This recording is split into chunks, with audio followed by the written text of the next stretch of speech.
Bản 3 Thuyền và biển của Xuân Quỳnh. Em sẽ kể anh nghe chuyện con thuyền và biển. Từ ngày nào chẳng biết, thuyền nghe lời biển khơi, cánh hải âu sóng biếc đưa thuyền đi muôn nơi. Lòng thuyền nhiều khát vọng và tình biển bao la, thuyền đi hoài không mỏi, biển vẫn xa còn xa. Những đêm trăng hiền từ, biển như cô gái nhỏ thầm thì gửi tâm tư, quanh mạn thuyền sóng vỗ.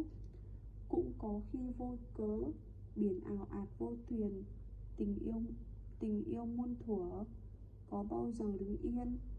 Chỉ có thuyền mới hiểu biển mênh mông nhường nào, chỉ có biển mới biết thuyền đi đâu về đâu. Những ngày không gặp nhau, biển bạc đầu thương nhớ. Những ngày không gặp nhau, lòng thuyền đau dạn vỡ.